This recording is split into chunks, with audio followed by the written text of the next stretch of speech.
Ahem. Good evening. Oh, yeah, there we go. We put this up a little bit. Good evening, everybody. Welcome. Well, I get everything set up here. Sit tight. Hold on. Yes.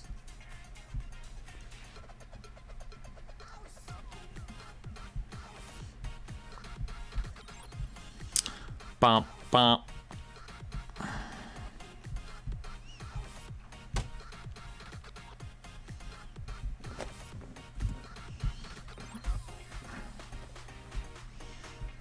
Oh, that's cool. Oh, that works out real well.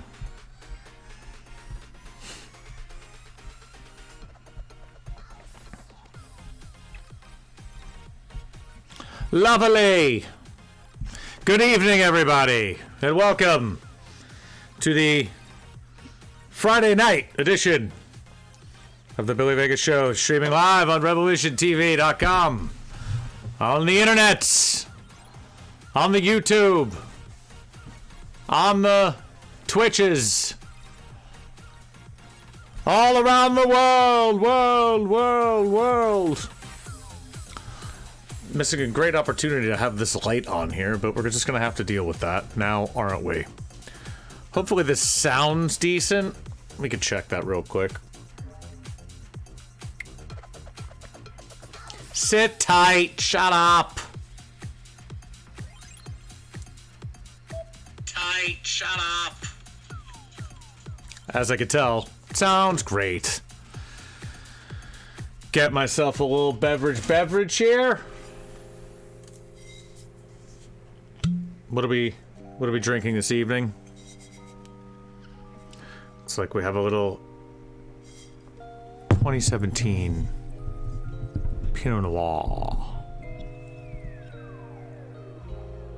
2017 Eris Pinot Noir from Oregon.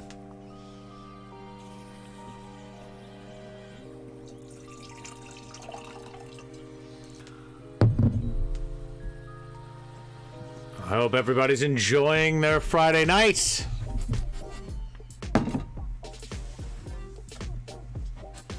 Hopefully it's grand.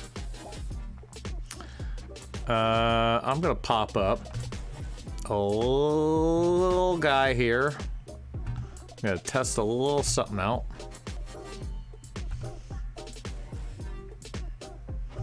Just a wee little something.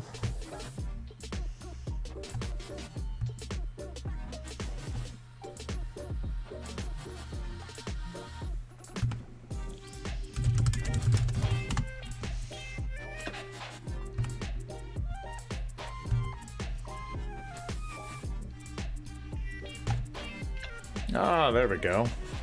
That looks good.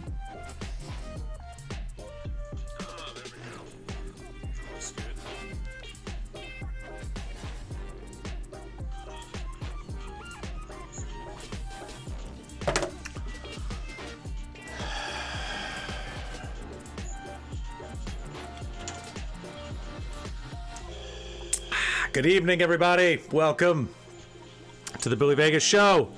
Tonight's regularly scheduled Hack Chef program has been converted to the Billy Vegas Show. Oh, I hear it on my... Oh, it's terrible. Get rid of that.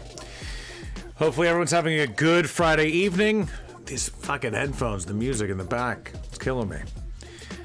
Hopefully everyone's having a good Friday evening. The phone lines are live, as we can see. What is it? 843 Rebel TV. This phone right here will fucking ring, and then we will talk instead of typing. We have this lovely browser right here, awaiting. I have a couple videos queued up I wanted to chat about. We're gonna pull those up in a minute once I get a little bit of this fine 2017 Pinot Noir in me. This is a 27. You know what I should do? This would be wise. Since we're on the food and drink, and this should be a Hack Chef program, but it's really a Billy Vegas show program. We're gonna do a. Gonna pull up and plug what we're drinking and shit all over it. It's gonna be phenomenal. AERIS. Dun dun dun dun. Scrolling.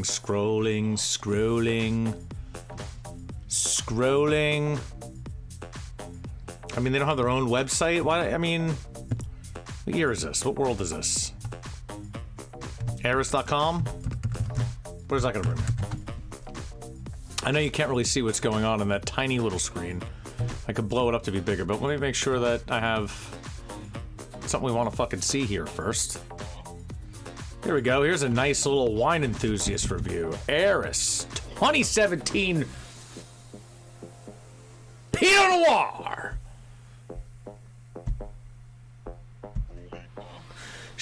The aromas leap up. I don't know if that's true. Maybe.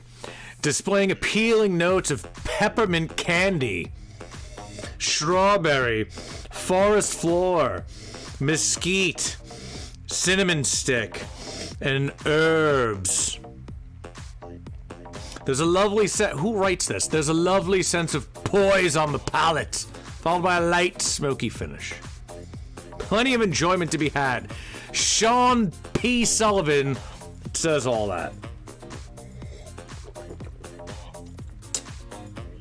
I'm gonna put this as the higher offering at your local Applebee's of Pinot Noir. That's what I'm gonna say that tastes like.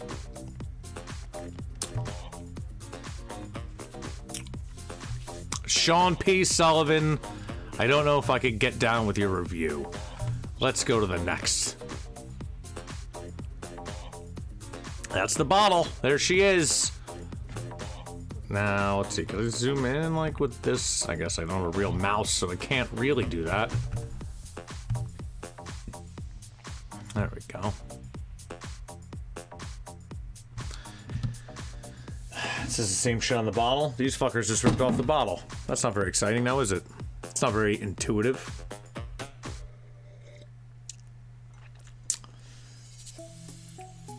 Cool Pacific breezes gently roll over the dramatic Coast Range into Oregon's world-class vineyards. I think we need different music in the back. This is like, I feel like I'm listening. I feel like I'm trying to sell you clothes. Yeah, give me some of this chill hop, bro. I'm gonna go ahead and...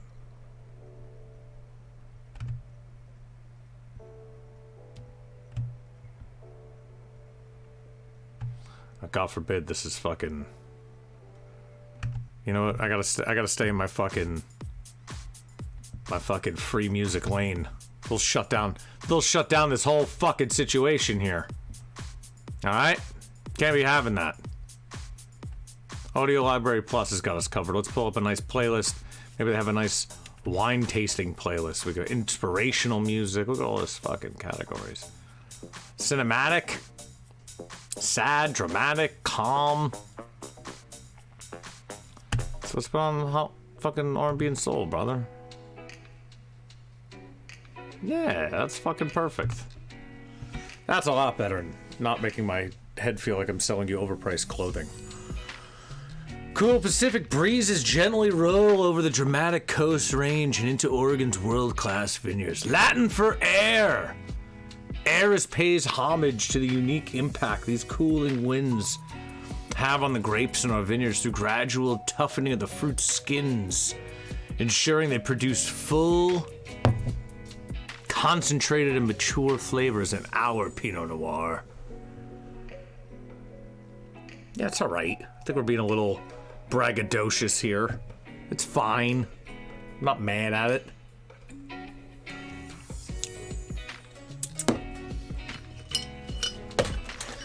Well, it's enough rambling about wine. There's a couple videos I wanted to watch, and I was going to watch them on me lonesome, and I thought I'd pull up the old Rebel Vision to tell you I can watch it with you, and let's shit talk the worst food trends of the decade together. So without further ado, let's not get into it yet. Let's keep the music going.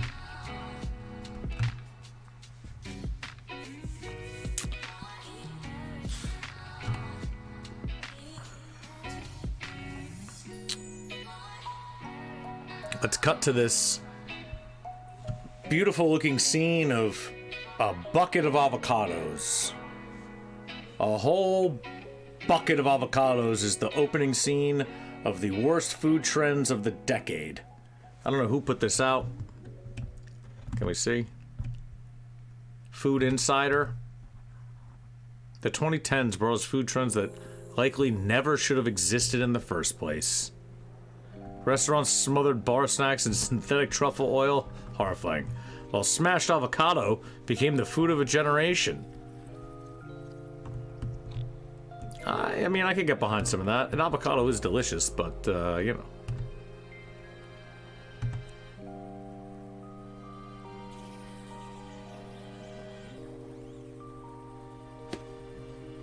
Should we just get into this?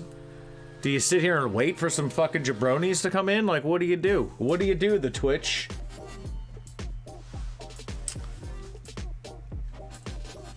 Like, I'm not just gonna wait for people to fucking join. That seems annoying, but I will selfishly check my shit, and then get back to my other shit when my other shit's going. You know, the shit with the shit. You see?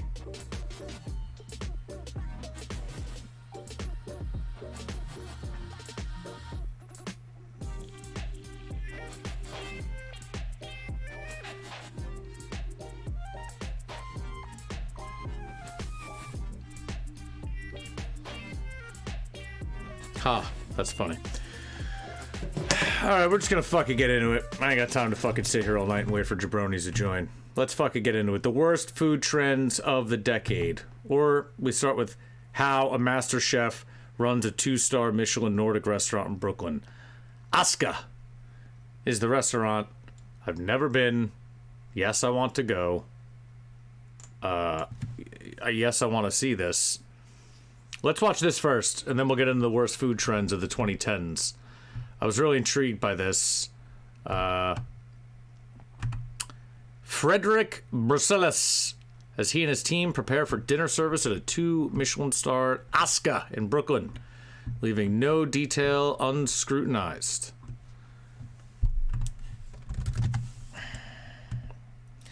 I love to eat, and I love to eat well, and I love to eat.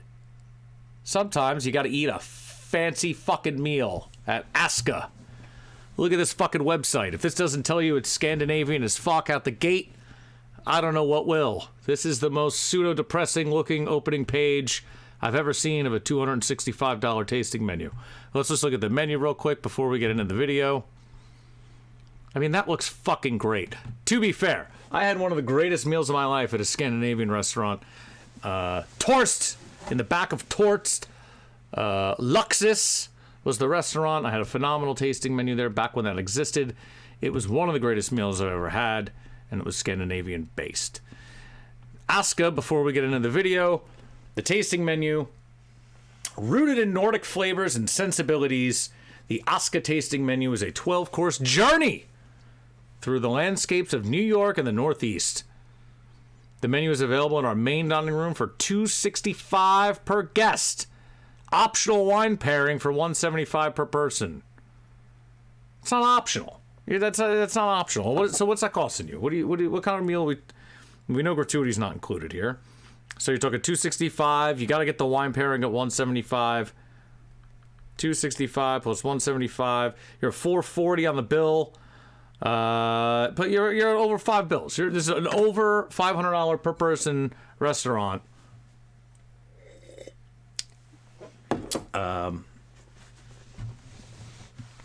Yeah, and you can get the private tasting room for $300 a person. You might as well fucking do that. If you're gonna go ball out and fucking do that, you could do a tasting room out back. Wow, they're really jamming it in, huh? I don't know. I feel like if I'm gonna spend $500 a person on a tasting menu, probably don't want to be sitting next to graffiti. I don't know if you could see that graffiti that's up on that wall there. I think my stupid video's blocking the way, but there's graffiti right here. Yeah, I don't know, dude. Now that said, this is probably a phenomenal fucking restaurant, okay? And of course it is. Now we're gonna watch how Chef Frederick runs the fucking ship. The headphones in for this one. It's impossible to know exactly how much work goes into specific details. It's impossible.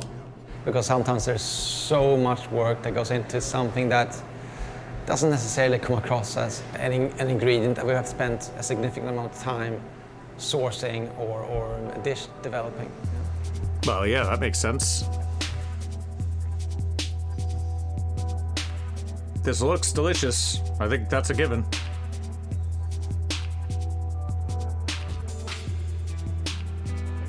You know, when you're dealing with tweezers and using tweezers to put them on your plate, you know,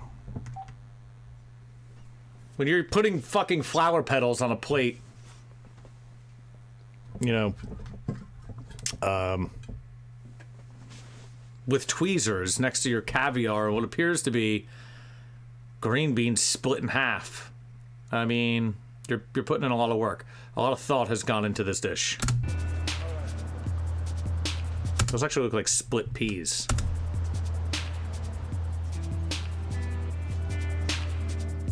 Restaurants are all about problem solving. It's always about problem solving. Every single day there's something going on that you have to figure out. If an ingredient's not showing up, you have to find a way to solve that problem in the best possible way. He's not there. Truck's here. So every day we receive a variation of seafood. Normally we receive scallops every day. Today we're not receiving scallops because the weather is so bad up in Maine where we get them from. I hope you're right. Yeah, good. So we're receiving hake.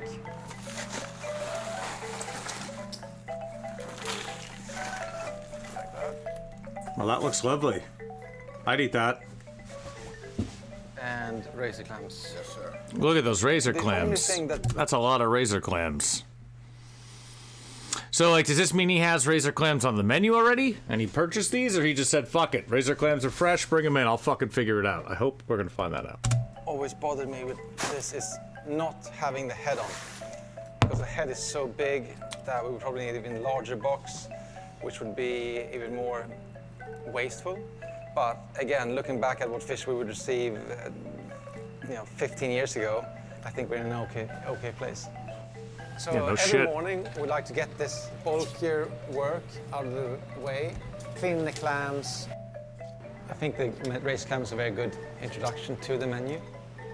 It's just like this sweet, delicious meat. The texture is phenomenal. It has like a little bit of a bite to it, but it's also very tender. Razor clams are delicious. Perfect There's no doubt about We have that. to spend quite a bit of time washing these, and then we separate the meat from the muscle and the body of the clam, and then we're going to just sear that off super quickly in a hot pan, essentially keeping it raw on the inside. And then the plating for this dish takes a fair amount of time. Often, so many of these dishes tie back into memories of places I think of. What memory are you having where your razor clam was, I mean, what memories are you conjuring that you were, when you were a kid, were you eating razor clams? Is this guy eating razor clams as a child that were seared off in a pan? I don't know. I mean, I don't know his history. It's possible, I suppose. A beautiful coastline, these dark Scandinavian waters. We wanted it to have this brownness from the ocean, but also taste the pine trees up on these cliffs. It's not obvious, but if you want to think that it looks like a pine cone, yeah, it sort of does. I'd agree. That sort of looks like a pine cone. I can't shit on him for that. I mean, Here we're are not gonna. langoustines. We can't be shitting on this guy. He's a fucking 2 Michelin star fucking chef. I mean, this is just respect here. There's no shitting on him. We can mock, but there's no shitting on. Continue. They're a little bit jet lagged, I'm sure. Those look beautiful. So we are going. Can you imagine getting this fucking shipment? I can't. I couldn't imagine getting a fucking shipment of fucking langoustines like this.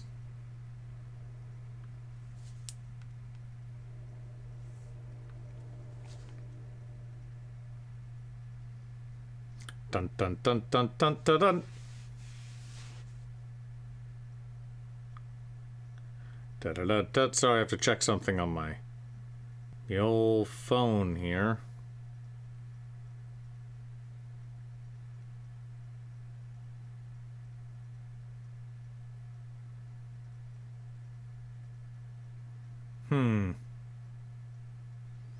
Intriguing. To look through these and start processing them for tonight. I mean, they look beautiful. We want guests to sort of experience a sense of discovery with our food. We serve everything. We serve the brain, the tail, and we serve the claw meat as well. Wow. But we also want to somehow make it, recognizable.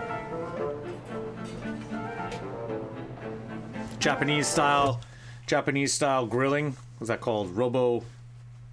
Robotaki? Can't think of the word.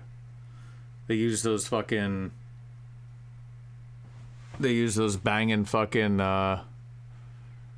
frames missed. It's a rendering lag. Oh boy. Hope everything's right out there in streaming land. They use those banging Bichochan charcoals that burn hot as fuck and really tasty, not a lot of smoke. So like there's this balance between the Wow, that looks fucking great. Look at all that natural juice coming out of those fucking langoustine tails. Holy fuck. discovery and the familiar. It's sort of like a goal that we want with every dish, to achieve with every dish. I mean, people talk about food as art. Now that's pretty goddamn artistic. He's got the perfectly grilled langoustine tail that he's, almost basted in something there at the end.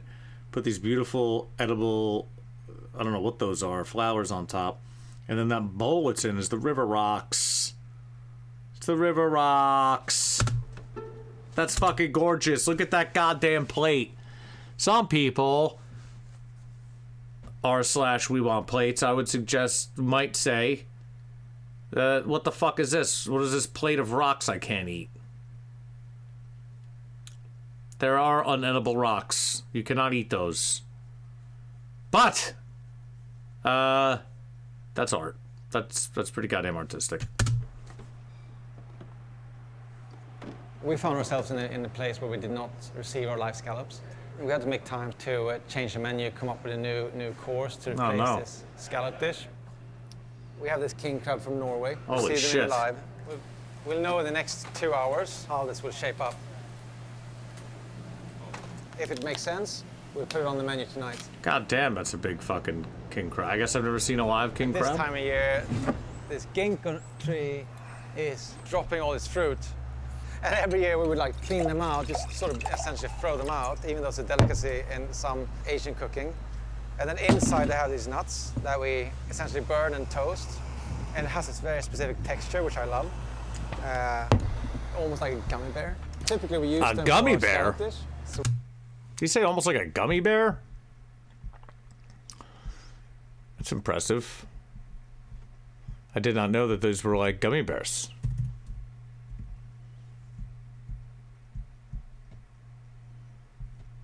I've never had those. I wouldn't know that those are like gummy bears. we'll see if they make it onto the menu elsewhere. Okay, so at this point, I don't see us going with the king crab. I think the king crab is going to make it on the menu in a few substitutions. What's the So we problem have with the king vegetarians crab? dining tonight. We're trying a few things with honestly some of my favorite ingredients. These small sweet onions, pine mushrooms which are in season now, sliced on the plate, Oh, yeah. ramps from spring, ginkgo nuts that just fell off the... Look at how he cut those fucking ramps.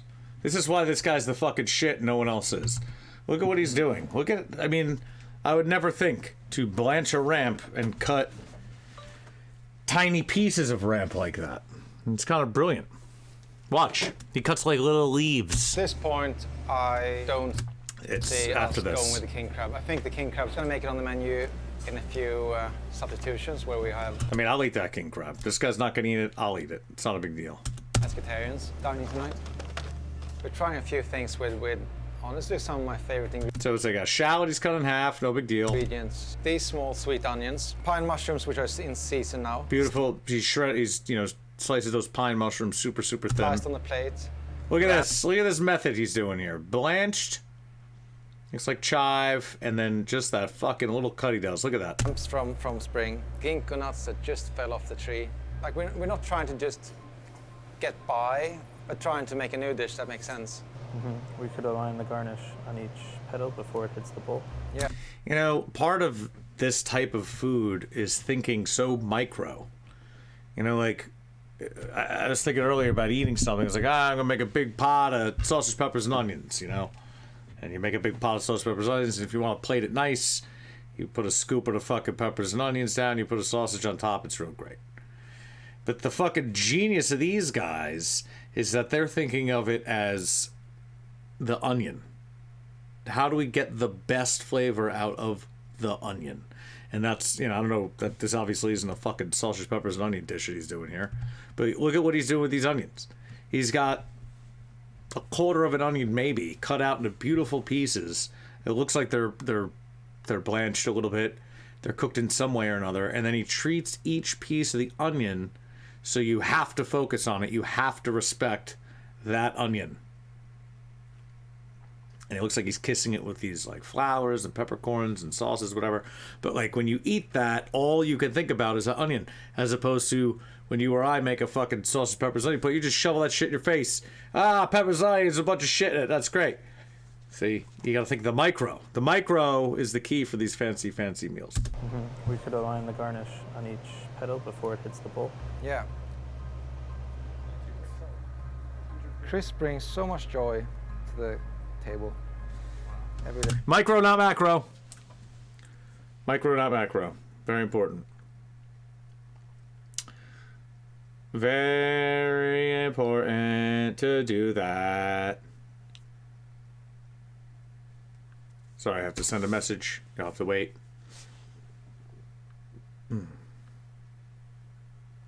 Fuck.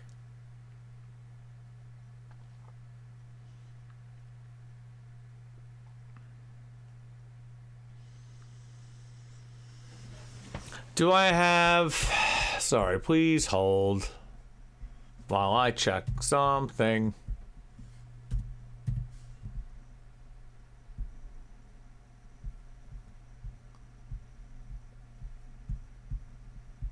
I have to check something real quick, all right? You're just gonna have to deal.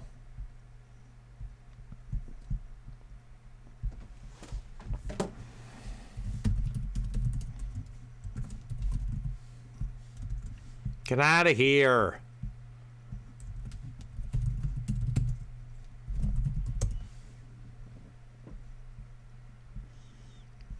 Let's save anything.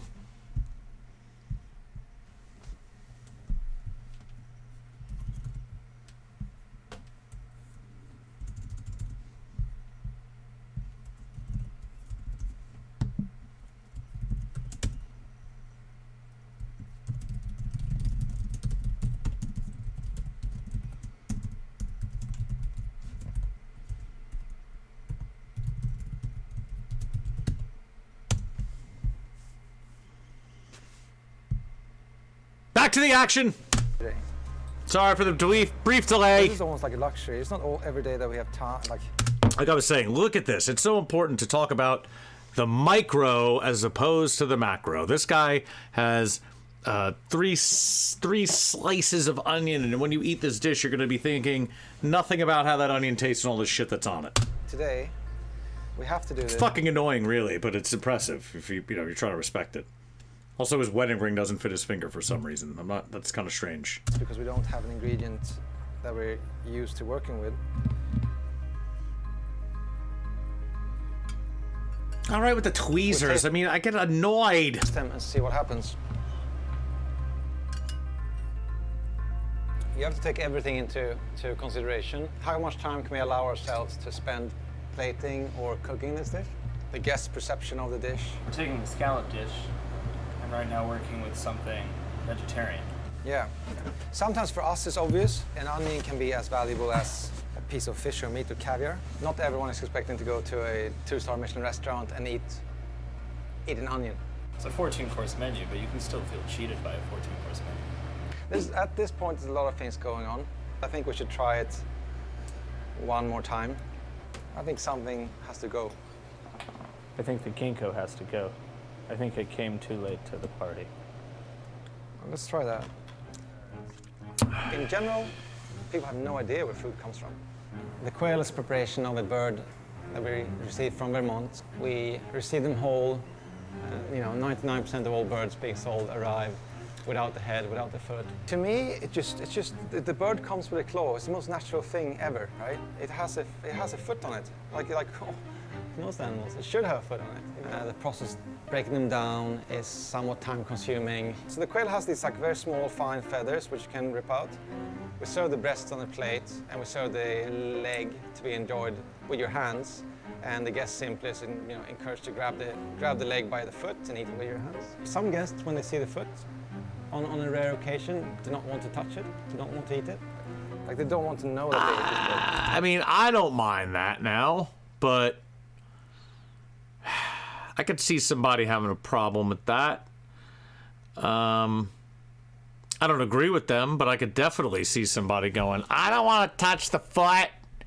There's a foot there. I see the toes. I want my bird to just be dead. I don't want to see the bird like that. I want my bird to just show up with the breasts on a plate and a tasty sauce. That's all I want. I mean, this guy's getting fucking birds in that were just shot that fucking morning. He's plucking it by hand. You can fucking see it right here. This guy's hand plucking birds, and he's putting it on a plate at peak perfect perfection. That's triple P.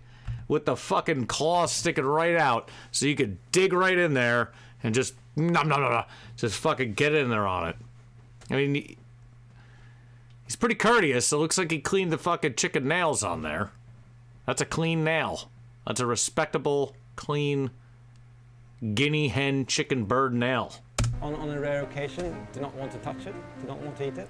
I could see someone spending $500+ on their 14-course meal, not understanding why there's a fucking foot and cleaned bird toenail on his or her dish. But more power to this guy for doing it, because, respect your food. That's where your food comes from. You want a fucking chicken wing, go to the goddamn bar. You want to eat the fucking Tits McGee fucking birds that hunters are killing in the morning and fucking bringing to this dude so he could pluck it and clean out its asshole and serve it to you? Grab that fucking toe. Like they don't want to know that they ate this bird. I think it's an honor to eat this little guy. I agree. Wow, it's a lot of birds. Jesus Christ, they clean a lot of fucking dead birds. That's a lot of work. Holy shit. So these are birds that are aging. They have been here for a couple of days. It's a lot of work for one bird, but it's like why we do it in the first place. I think it makes the bird taste better in the end. They shrink, and when they lose moisture, the sort of aroma intensifies. And you can just smell these, and they smell delicious. When, in the end, you cook it, you have to be very, very careful not to overcook it and to serve it at the right temperature. You need the skin to be crispy, you need the meat to be perfectly medium rare. In the end of the day, it arrives on your plate being a rather simple preparation, but by the time it goes into preparing that dish from start to finish, it's like a 10-day process. So what you consume in a minute's time may have taken many minutes to, or days or weeks to essentially assemble. Okay, so we have about 2 hours until the first guests arrive, and we are trying this dish for the third time now. We made some changes. We removed our ginkgo nuts. It's just looking to see if you can actually taste all those things on the plate. It's like, can you taste the ramp seed at some point? Can you taste the pine mushroom? How do they work together? Yeah, I think it's super tasty. For someone who's concerned about packaging for his fish, he's using plastic spoons to eat his sample dishes. I find that concerning and interesting as well. Great, good. So we're good. So we need to process pine mushrooms, need to process onions. Does it always come down to the wire? And it's like this. Yeah, I mean, it's actually early. There needs to be thoughtfulness behind everything you do. A dot is not a dot. A sauce is not a sauce. You have to be mindful with how you're using ingredients, how it plays in the context of everything you do. Even if initially the plating, it took a significant amount of time to place all these mushroom leaves and onion leaves and little onion petals in this bowl. By the end of service, a plating that took X amount of time probably took a fifth of that time. In the end of the day, we just had to pick specific sized mushrooms and specific sized onion shells to make the dish make perfect sense. So basically by 5 p.m. every day, mise en place is supposed to be done. 5:30, we do a brief meeting. No scallop today, so we have a new dish on the menu. It's a vegetarian course, super tasty. Onions, and then a broth made from grilled onions and this white birch. Have a good service, everyone. Yes. I mean, and then 6 o'clock, we open up the doors. I would find it, I tend to agree with what he's saying. He subbed out a scallop course on his $550 dinner with an onion course. I may be concerned. Back to it. Then it's just essentially go time. Shave those truffles, motherfucker. Look at those. Beautiful. Why does that guy have 5 a.m. tattooed on his wrist? What the fuck is that about? Is this over yet? Almost. There's the peas. I don't know, I gotta say, this isn't a great commercial for his restaurant. I never want to use the term make it work. Essentially, all I learned is that this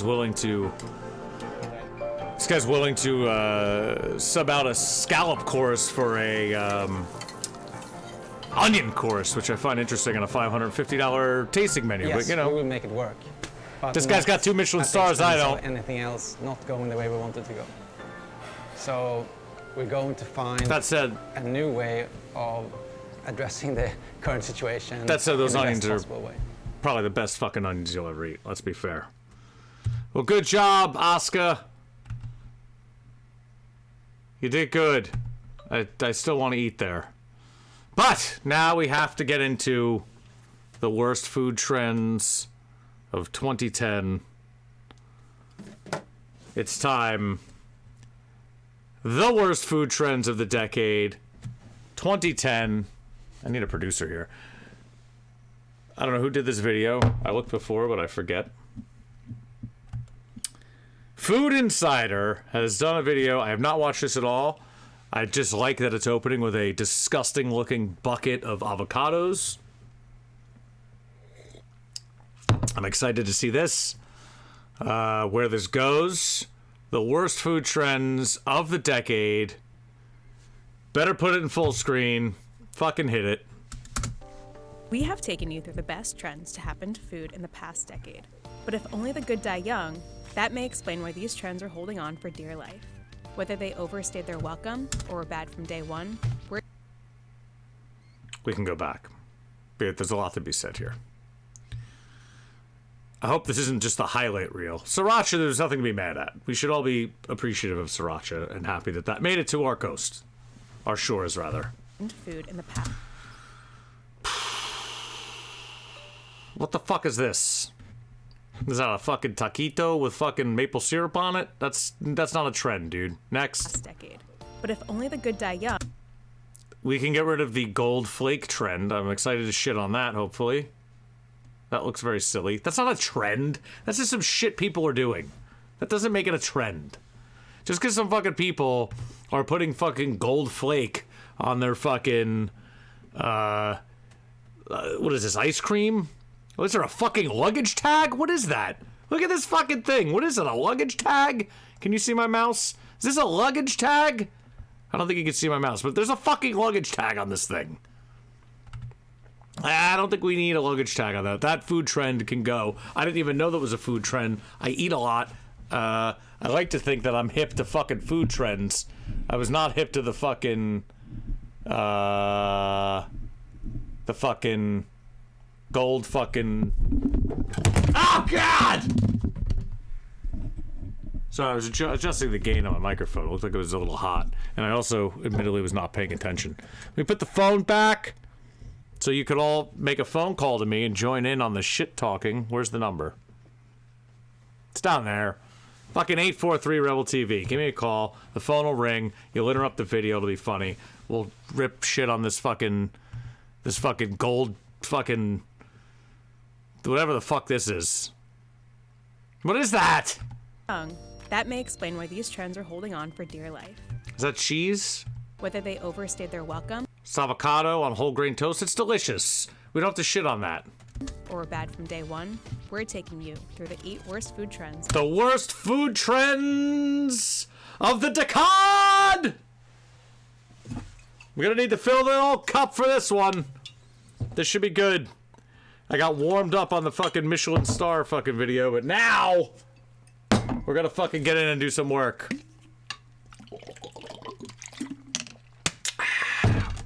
I hope this is a good video with this narration ends also. What does that t-shirt say in this video? The truffler? What is that sandwich? Ah, I hate fucking garbage. Let's see what's going on here. I actually Avocado everything. Now, before we get into this, again, I didn't watch this video at all. I don't know what they're gonna say, but I think we could all agree that avocados are delicious. Avocados have their place. Guacamole. Fucking delicious. Avocado on toast. Delicious. Avocado on toast when it costs $15. Unnecessary. Not as delicious. But fucking avocado is really good. But let's get into it. Let's see. wore my avocado earrings today. Just Oh, I gotta watch these fucking chicks talk, and I gotta shit on these chicks talking about avocado? I thought we were just gonna fucking bang out the hits. Ah, alright. for you. That's amazing. Hello! I see my chat is a poppin'. Hello, Angela. And yes, definitely hydrate. We're talking shit. Cheers to you on the other coast. And cheers to you, Lemon Axonly Food Jewelry. Ah, this bitch has got avocado earrings on. I wish I could zoom in on that. This is terrible. I really hope this video isn't a bunch of fucking them talking, because this is for me to talk and shit on their editing that I can't do. Yeah. We can blame Gwen. Yeah. Can I hear that yeah from the avocado earring broad again? Avocado earrings today just for you. That's amazing. Here it comes. Here it comes. Yeah. We can blame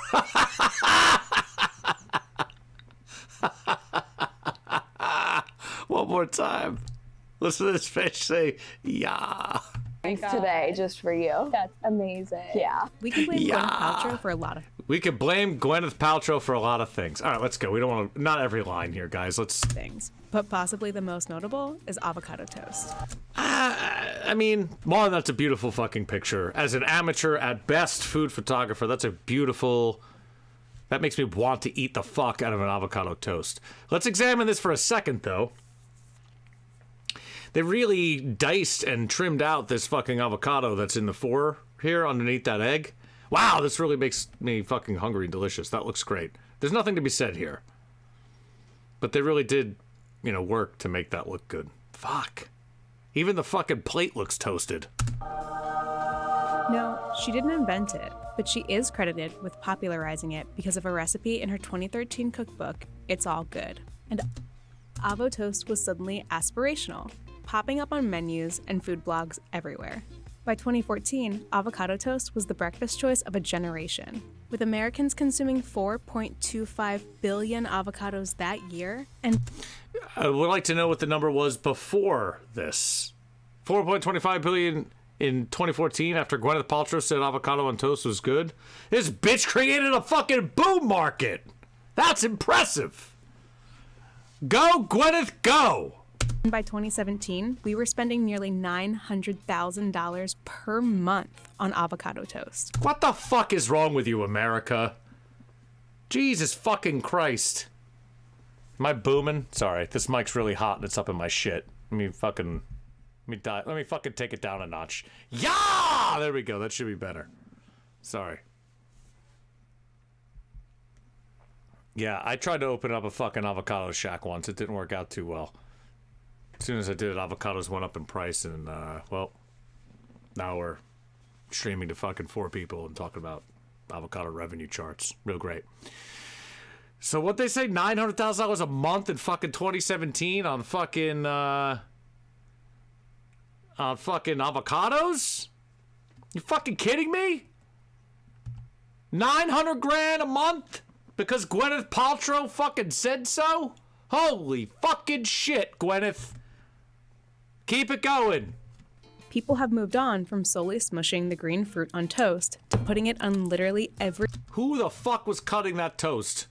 Look at this fucking drooling mess. Cut this toast. Watch this. month on avocado toast. People have moved Good to decent knife work here.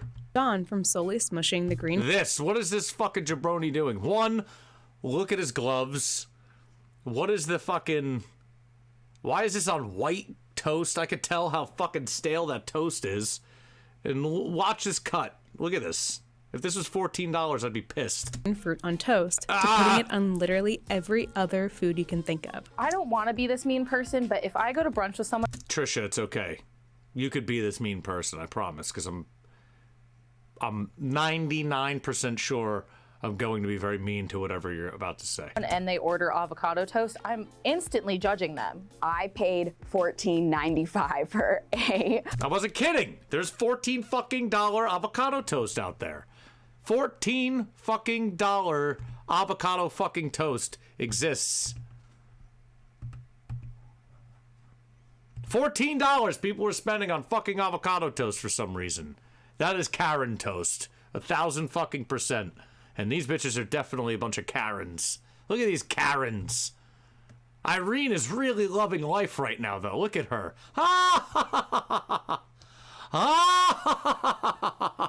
Irene is fucking loving it. She's laughing at her dumb friend for spending $15 on toast. Watch this. Judging them. I paid $14.95 for a plate of avocado toast last Was week. it good? It was phenomenal. I honestly can't believe people get away with charging that much for something that's It's called a profit center. toast, avocados, probably like a couple spices, maybe some olive oil. You know, the more you think about it, the more it's important to fucking understand. One, I gotta have bread. All right, if I need to have bread in the shop and I don't have bread, I gotta only carry bread for your stupid ass. For your dumb fucking toast you want. That costs me money. Two, I gotta keep avocados. If I'm buying avocados at a restaurant, you know what it costs me?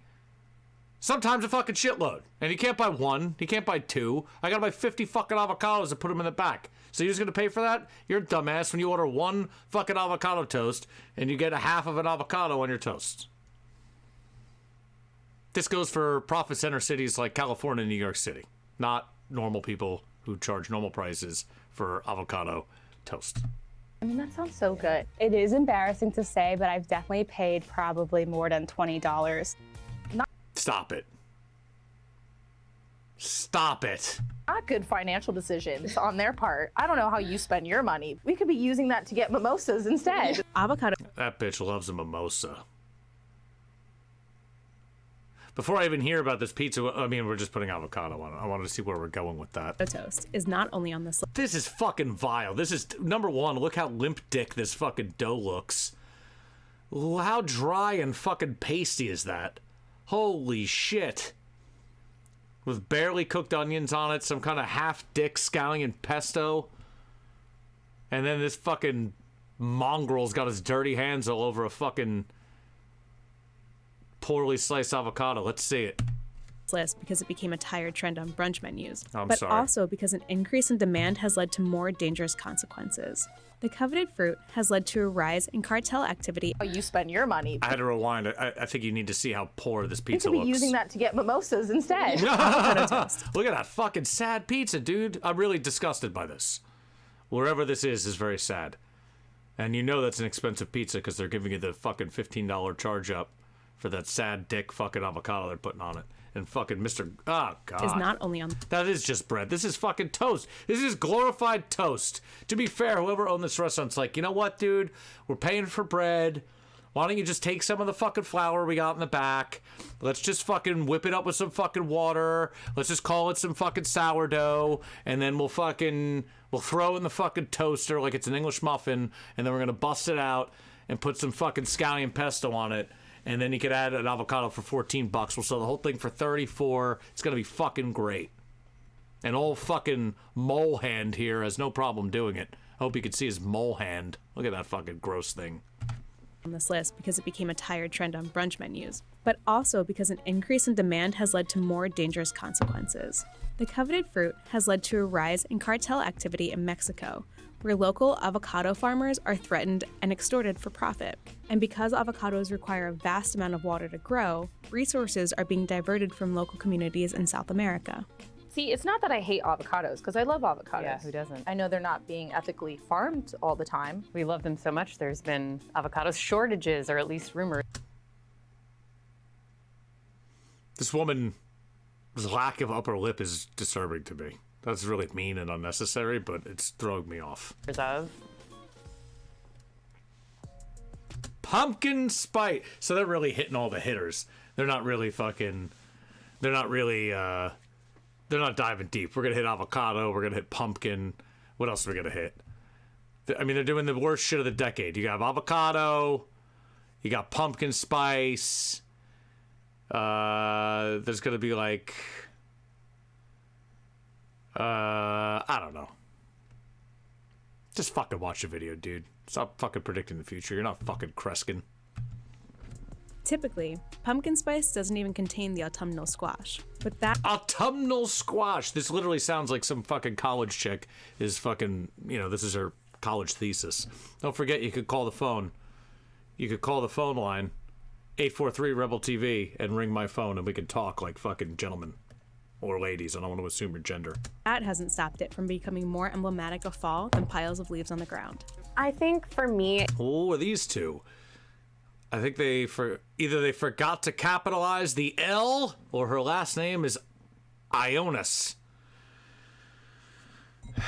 2, Ali Guerra has a bold necklace and a very bold chin. But what do we have here? We have a Starbucks latte of pumpkin origin. Pop-Tarts pumpkin spice, probably not so bad. Pumpkin spice everything. Pumpkin spice dog treats. That's fucking necessary. We've definitely got a couple Karens on our hand here. it's like the mood and the vibe behind it. It's like the mood and the vibe, like pumpkin spice is just like the mood and the vibe. Like, I'm just all about the mood and the vibe. As soon as September ends and like autumnal words are being said, it's like just the mood and the vibe. I just want pumpkin spice. It's just the mood and the vibe. Because I can't wait. I want to hear her say mood and vibe again. It's going to bother me so much. More emblematic of fall than piles of leaves on the ground. I think for me, it's like the mood and the vibe behind God, shut up! it. Because I'm a big fall person. Gotcha. So like when fall hits, give me like a big blanket and a book. Like it feels good. It's just like fall comes around and then people go crazy for pumpkin spice. a blend of cinnamon, nutmeg, and cloves. Pumpkin spice first appeared on the market in 2003 as a Starbucks invention. I mean, the concept of pumpkin spice isn't annoying. The concept of pumpkin spice with nutmeg, cinnamon, and cloves is not bad. Those are tasty things. Pumpkin pie, if I knew how to pull up like a pole quickly, I'd pull a pole out right here and be like, fucking your favorite fucking Thanksgiving pie, you know? But I don't know how to do that. But if I did, I would say, what's your favorite pie? And then you'd fucking click and vote. And we'd have a big chat and it'd be cute and funny. But pumpkin pie is pretty fucking strong on the autumnal pie list, I'd have to say. Pecan pie being probably my favorite. And then some asshole always brings a carrot cake because they say it's good from the bakery, but it's never as good as it should be. Sometimes it's good, but it's never like great. I feel like I've had nothing but fucking coconut cream pie. Whoever just said that is the fucking... You can get your coconut cream... I'm a huge coconut fan, but you can get your coconut cream pie and get it the fuck out of here because coconut custard pie is the only fucking pie that matters. And if you want to put coconut cream on top of it, I'm fucking cool with that. All right? But if you want to leave the custard out of my coconut pie, you got to fucking take that shit walking. Coconut cream pie, every time I had it, tastes like fucking bad whipped cream with no coconut. And or suntan lotion. All right, that ain't right. That shit's fucked. Coconut custard pie is eggy, delicious. It fucking hits these like flan notes. It's fucking beautiful. Coconut custard over coconut cream pie all the fucking live long goddamn day. Coconut cream pie that I've had never had custard in it. Now, maybe we live in different parts of the fucking globe. But some asshole brings coconut cream pie to my house and I eat it and there ain't no custard in it. I'm just telling you what I've had, all right? Out here, on that East Coast, coconut custard is a separate pie from coconut cream. Two separate things. Yeah, it's a fucking real pie. Look it up, dude. Google it. I'm fucking lying. Back to the video. Tell me more about pumpkin spice. Invention you may know as a PSL. What are your thoughts? I'm even really not about that, actually. Cheyenne Gal and Taylor Rogers. Cheyenne Gal and Taylor Rogers. I'm just looking at their spread and seeing if there's anything good. It's the same shit. I thought I liked that, but I don't like it. I've never actually even tried it. Oh my goodness. Between 2011 and 2015. Yo, I'd fuck up a mooncake too. I don't know how you feel about fucking macaroons though. Macaroons are really what's up. Let's be honest. Macaroons are goddamn delicious. Coconut. I'm fucking all things coconut. We'll do a coconut episode later in the week where we could duck a deep dive about the differences between coconut custard pie. Let me put this in my notes. You got a pen? Where's my producer? You got a fucking pen? Fuck! Hold on, let me put this in my notes. Here we go. Coconut custard versus coconut creme. Show thoughts. This is fucking great. The internet's fucking great.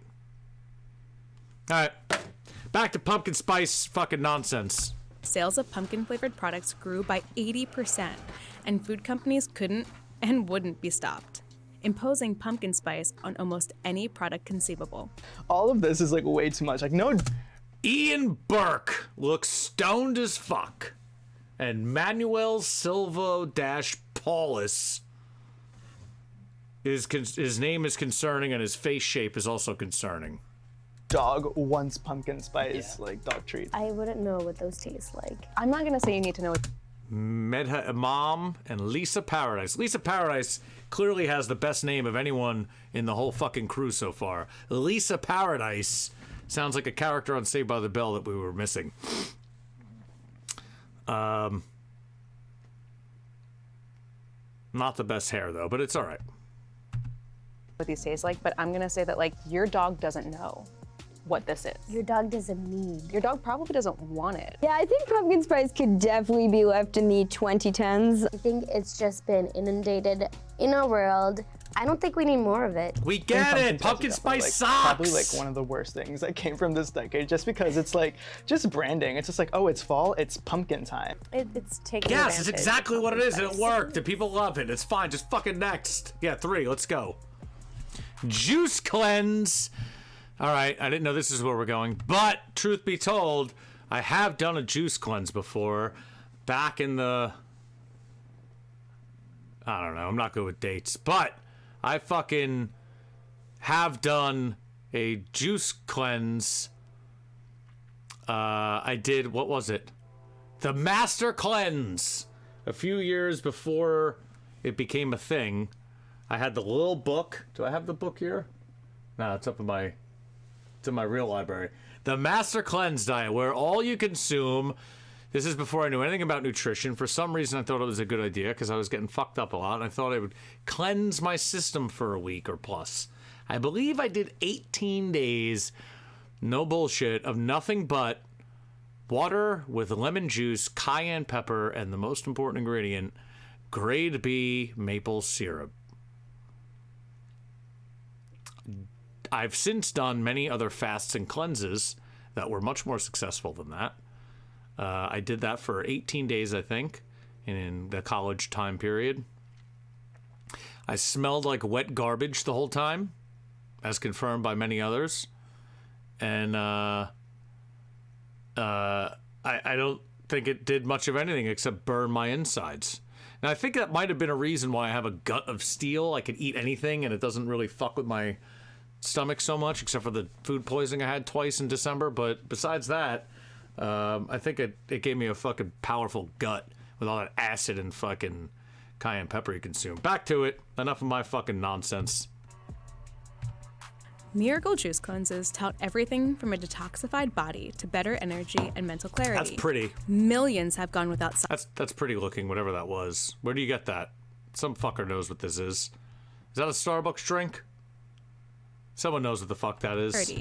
Millions have gone without solid food for 3 up to 10 days, drinking the byproduct of we've done longer than 10, all right? A juice cleanse is where you replace meals, either some or all of your meals, with a prepared juice that you've either made on your own, or some stores sell like a bundle of juices. Whether it physically does reset your body or it's all like a placebo effect, I feel legit better. There's a lot of. I mean, I felt the best I've ever felt, or some of the best I've ever felt, when I did a real fast of fucking just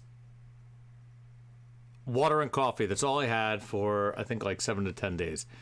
And electrolytes, very important. That was the thing I missed in the first cleanse. There was no electrolytes important. But I don't know what these fucking juices. I mean, I wouldn't do a fast where you fucking you just have a fucking kale shake. That sounds like you're gonna shit your asshole out like a lot. Talk about how healthy it is, but like it's really not that healthy because you're still getting a lot of sugar from all like the fruits that are inside of it. I don't know if you're doing this, but like, yes. This practice can deprive your body of essential nutrients that we get from food, like protein and fiber. And when not done properly, can wreak havoc on your intestines. We all know. Is that blue milk from Star Wars? Guys, I think that's blue milk from Star Wars. They're drinking it on the show, a T-shot. Google T-shot. You can get the blue milk. Someone who has a devastatingly great story about a juice cleanse gone wrong. Of course it deserves to be on the worst list. It's like very terrible. I mean, I'm glad we're doing this to this video, but these commentators are worse than me. These are fucking, this is nil content. Eating disordery diet culture wrapped up in like wellness. Not the green juice itself deserves to be on. Look at this. I mean, I don't want to get... I don't want to really deep dive on this chick. Let's just let her go. The worst list, but I think it's the culture around green juice and juicing in general that needs to be on the worst list. Number 4, here we go. Gold Foods. Now, I don't know where you live, This was not a trend in my fucking decade. I've seen and or heard of gold foods on menus at very expensive places where they're obnoxious and it's almost like a bit. It's like, buy the $10,000 ice cream fucking sundae that comes with a fucking diamond ring in the bottom and fucking gold flakes all over it. Or buy this fucking, you know, Uber Deluxe cheeseburger with foie gras and truffles and fucking gold flakes and it's fucking $900, but man, you get to fucking take pictures and put it on the gram. Gold foods, I'm gonna argue, is not a trend of the decade. I think it's just a fucking trend for rubes 24/7. Let's see what this fucking shit squad has to say about it. What is likely the most egregious trend of the decade? There it is with the fucking... It's got a fucking luggage tag on it. I'm not lying. Watch this shit. What is likely... What is that? It's a fucking luggage tag on the right. That's not a piece of chocolate. This is a fucking luggage tag. Like, you're gonna fucking check this at fucking Newark and bring it out with you. The most egregious trend of the decade relies on one thing. People's attraction to literally tasteless... Not a gold flake bagel. Fancy and not fancy places will do it. And it's just Benny is here, everyone. Fresh out of the Ashton Kutcher School of Fashion. And Taryn Varachino is here to fucking show him what's going on. to like lure people in to spend an unfathomable amount of money for something that's not worth it in any respect because it does nothing. He's got a fucking dogfish hat on. Also, he looks like... How annoyed does he look at this chick? I haven't heard him talk. I haven't heard him say a word yet, but he looks like he's just gonna go like this. Yeah. Look at this fucking guy. For the dish. What flavor could gold be that you need to put on stuff? Sure, people have been adding gold leaf to liquor since the Renaissance, but it was in 2012 when in New York City... The world's most expensive douche burger takes aim at the 1%. I'm going to read this article. I'm sure they want to go right by it. This is 2012. New York City food truck 666 Burgers debuted a crudely named and scary menu item that might be the most expensive kind in the world. Behold the douche burger, a fucking burger filled and topped with rich people shit. Co-owner friends Aliqua36 wrote on Facebook for just $666. It's yours. I mean, joke's on him. He had to buy all that shit and put it in his food truck. Can we Google that? I want to look into that for a minute. How legit is this? This is where we deep dive and call out bullshit on fake news. You know what I mean? Let's get in there. Let's get in there for a second. The douche burger. Bring that shit up. Talk to me about the douche burger. Here we go. Give me the Bloomberg article. See, it exists, so they're not lying. It's real news. I mean, in the world of burgers that are over the top and fucking disgusting, it's not the worst looking shit burger I've seen. I don't know about you. When I eat a fucking burger, here's what I like. I like a bun. I like a fucking quality fucking bun that isn't brioche. I like a fucking burger that is of proper size. All right, it doesn't need to be fucking, you know, a fucking 6-pound burger. Get your shit out of here with your 6-pound burger. Give me a proper sized meat slab for the bun, the vehicle that you're bringing it to me on, and fucking a little lettuce, a little onion. Cheese is optional. It's really up to you. But if you give me cheese, don't give me some bullshit greasy cheese that melts greasy. Give me a proper American cheese or something else of your choosing. And give me pickles on the side and crispy fucking delicious fries. I just want to look in this burger real quick. We'll go back to the video. 666 can purchase a foie gras stuffed Kobe patty covered in Gruyere that's been melted with champagne steam and topped with lobsters, truffles, caviar, and barbecue sauce made with Kopi Luwak coffee beans. In case you didn't know, those are the coffee beans that are shit out of a Vietnamese rat's asshole that have been pooped out. Oh, there it is. Pooped out by some sort of animal called the Asian palm civet. It's actually an Asian rat. It's a Vietnamese rat, but it's okay. The whole thing is then served in a gold leaf wrapper. It's called the Douche Burger, properly. And yes, it's really for sale. Friends Aliqua, 36, co-owner of 666 Burger, explains why. I think we're good. Unless there's more pictures of it. Here's a fucking douche eating the Douche Burger. Bring that shit up. Yeah, dude, I'll fuck up that Kraft cheese. Give me that goddamn American cheese. I want a burger. I'm gonna be honest, 9 out of 10 times I want fucking American cheese on it, and I'm with you on the mayo. I want a little bit of mayo. I don't want mayo. I don't even want to, I want so little mayo in there that I barely know it's there. I want it to be on the bottom of my bun to catch the grease and go into the bun from the burger. That's what I want. Next, where's my show log? Here we go. Pull this up on the show log. Next fucking Hack Chef, we're gonna build burgers on the next Hack Chef. Hack Chef Burger Mastery Course. I could make that into a fucking 4-part series at least. Cheese being 1 episode. Cheese is optional on a hamburger. I'm sorry to let you know that. If you have good beef and you could execute well in your sandwich, you do not need cheese on your cheeseburger. Look at this fucking asshole. This is probably the guy that made it. Wow. All right, let's just get back to it. I don't want to derail this whole fucking derailment of a show. Back to it. Sold a $666, quote, douche burger, a sandwich of truffles, lobster, and caviar atop a beef patty wrapped in sheets. I mean, that, number one, that's obviously not what they're using. That's a Kobe steak, but they're using Kobe beef, which is obnoxious and an overused term. Let's be fair. Is that a shark cookie jar behind me? Oh, you mean this little guy? It is. Of gold leaf. In the past decade, we've seen several restaurants. This isn't a fucking thing, though. Like everyday food. Like honestly, avocado toast. Seen it, avoided it, mocked it on a menu. Pumpkin spice latte, overused. Fucking gold leaf things. I've encountered that on a menu once, maybe twice in a decade. I mean, come on, bruh. We're really reaching here. I'm afraid to see what the rest of this video brings us. Lavishly covered in metallic sheets that cost upward of... That's fucking disgusting. Was that a fucking martini glass of Thousand Island dressing? What the fuck was that? Food lavishly covered in metallic... Oh! It's a bad tomato soup. Man, some of these fucking things bother me a lot. Metallic sheets that cost upward of 150 grams for the real thing. I saw a steak covered in gold recently. Ashton Kutcher's doppelganger's here, everyone. Hold on. He's going to tell us about his fucking... the fucking gold leaves that he's encountered in his life. He knows. I saw a steak covered in gold recently. I was appalled. There was like a grilled cheese. That's all he could say.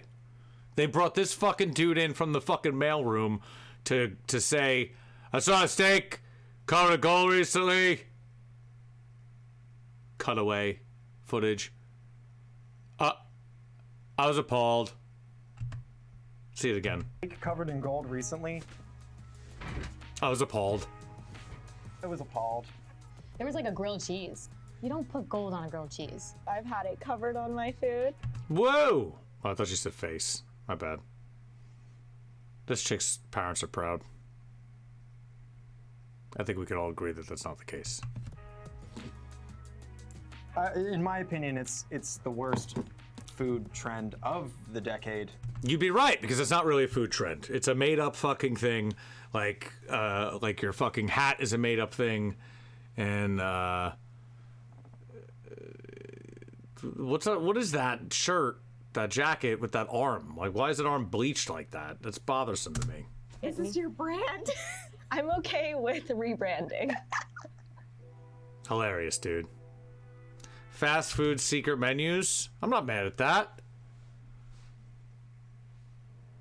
What's wrong with the fucking, Is it really cookies that you have new 8-ball? I don't have an 8-ball. Do I have a fucking magic 8-ball in here? Got a fucking magic 8-ball in here. Fast food secret menus. Animal style's a little overrated, I'm not gonna lie, but I do love a dirty hamburger sauce. But let's get into it. Secret menus were once legit kind of secret. Customers had to know by word of mouth that a 4x4 animal-style burger... Let's be fair. No one else has a secret menu besides fucking In-N-Out. All right? Get out of here with your fucking Chipotle, anything. And who else? Who the fuck else cares about any other secret menu items? There's no secret menu items anywhere. We have the fucking internet. There's no fucking secrets anymore. burger was something they could... Asian restaurants have a secret menu if you're fucking Asian. They give you an actual fucking menu of good food. If you're a fucking jabroni and you walk in, they just give you the fucking General Tso's menu. Fill up on at In-N-Out. But since the craze blew up earlier this decade, secret menus have become a gimmick for many companies, alluring customers with a false sense of exclusivity. That's fucking gross. What is that? Who the fuck is gonna eat that? The fuck is this? Look at that sandwich. Secret menus have become a gimmick for many companies, alluring customers with a false... Ah, what the fuck is that, dude? I see these sandwiches on all these fucking, you know, type of fucking shoes. Real good, dude. I see these sandwiches on all these fucking shows. Man, look, we stacked a fucking chicken sandwich on a fucking pancake with some fucking waffles on it. Then we put a cheesesteak on it with fucking mozzarella sticks and then covered it in fucking barbecue sauce and fucking batter fried it like a fucking French fry. And then we fried it with an onion rings and then we put it on a fucking bowl and covered it in fucking barbecue sauce, put maple syrup on it, put it between two pieces of fucking French toast, and it's called the fucking double banger! It's this fucking big, you can't eat that. You're not gonna enjoy any of that shit. Fuck, I forgot the avocado toast. Fuck this show, I fucked it all up. That was a good, decent rant, and I fucking blew it. I could have had the fucking good, at least like a 75% rant if I added avocado toast in there. Fuck me. And I didn't say gold fucking dipped. Fuck. I gotta tune up, dude. This shit's never gonna work. Man, you better get it together, dude. You're missing all the gems. Fuck. Sad. I was happy too. I was like a little bit like happy about that rant. I was like, man, that was pretty good from the hip, dude. And then I just saw all the failure fucking rinse over me with the gold leaf I missed. Went that way. Avocado toast that way. Fuck. False sense of exclusivity. If I can go on the internet and say, like, oh, well, what's the Starbucks secret menu? Yeah. Is that a secret menu? It's like for the insiders who know there's a secret menu so you can order an item that's not actually advertised. The feeling of an underground indie vibe is now manufactured, with menu items that aren't listed but are highly advertised. Like McDonald's Create Your Taste in 2016, Chick-fil-A's Buffalo Chicken Sandwich, or the Starbucks Butterbeer Frappuccino. Truffle flavor. I'll have to agree that this was likely a food trend that hopefully dies in 2010. Nothing bothers me more than truffle flavored shit. I love me a truffle. I love the flavor of truffles, the rarity, the scarceness, the fact that it, you know, feels like a very luxurious item. The funk of a fucking truffle, the white truffle, the black truffle, every fucking truffle I could fucking get my hands on. This is a fucking review of the decade, all right? Truffle flavor was big in the aughts. Or are we past the aughts? What was the tens? The tens! Truffle oil was big. Go watch fucking Chopped. They still fucking truffle oil the shit out of shit. It's garbage. Like I was saying, truffles are delicious. Everyone knows this. If you don't like a truffle, there's something wrong with you. But truffle oil is an egregious sin against humanity. If you're using truffle oil in the fucking tens and beyond, God fucking speed, dude. I don't know one fucking good use of truffle oil to be had. Not one! I've had it on fries with Parmesan and fucking shitty bars that were trying to be good, and you know, it's not bad. I don't fucking mind it, but it's fucking gross. Garlic parm truffle fries, I've eaten them. I've eaten them, but it's just unnecessary. Get the fucking truffle out of there. Just double on the garlic. Just give me that fresh garlic hitter. Best garlic fucking fries I've ever had. Just have fresh garlic. It's not the truffle that's selling me. Best truffle is fresh truffle, shaved hard, on top of the fucking goodness. Hit me. 10 years ago, truffle was a taste only foodies had heard of, and many had never even tasted. Reserved for lavish celebrities like Oprah to sprinkle atop gourmet meals. So this is what truffles look like. Black Cornelius Robinson, co-founder of Trufflin, and Liv Woodstra, co-founder of Trufflin. So they, let's be fair, Insider brought these bitches in here to fucking talk about truffles, and they're like, yeah. We're doing the worst food trends of the decade, and you have a company that fucking is making one of the things that we're going to be putting on the list, but fucking come in and defend it. It's going to be good. I'm excited to hear them defend truffle oil, because I hope that's where it's going. And for the record, I wish I could zoom in. The bag that covers their truffle sauce all the way to the right says, "Every day I'm truffling." Every day I'm truffling. Truffle hot sauce is something different. That's called like truff or something. It's got a very similar packaging. Maybe it's this company. I don't know. We'll look into that in a second. Let's see what these fucking truffle oil fucking snake oil salesmen have to say. truffles look like. Black truffle, white truffle. Do you think that they made them hold those specific truffles for any specific reason? I'm just asking. Just asking.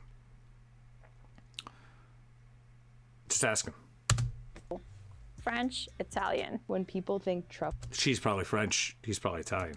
they think fancy. It is the most overpowering thing I think I've ever tasted. It is a very in-your-face flavor. It's Truff. See, there it is. That's the hot sauce right there. The truff in the middle, that red one. Whoever said something about hot sauce, that's that truffle hot sauce, which is like, it kind of freaks me the fuck out, dude. Like, I don't know if I want truff hot sauce, but let's. Pungent. A lot of times when there's truffles. Elise Kalish. That's an unfortunate name. Elise Kalish. Oof. And Tiffany Chang. That's about right. Tiffany Chang. Yeah. Elise Kalish. Borderline Star Wars character name. It's pretty much just fake. It's just fake oil and chemicals, and then a lot of times they just kind of overdo it. Once called one of the most pungent, ridiculous ingredients by Gordon Ramsay, truffle Fuck oil's yeah, Gordo, flavor tell is 'em. not the result of the small bits of truffle you see inside the bottle, but the added synthetic flavoring. The truffle oil is going to account for one compound compared to hundreds of compounds that you're tasting, smelling from an actual truffle. So he just admitted his product is fucking garbage? Is that what we just heard? Okay. That seems like a smart business move. Today, true truffle is a thing many of us have still never had the pleasure of eating, but we've tricked ourselves into thinking we have, with synthetic truffle oil leading the way to truffle mayo, truffle mac and cheese, truffle chips, truffle popcorn, truffle fries, truffle everything.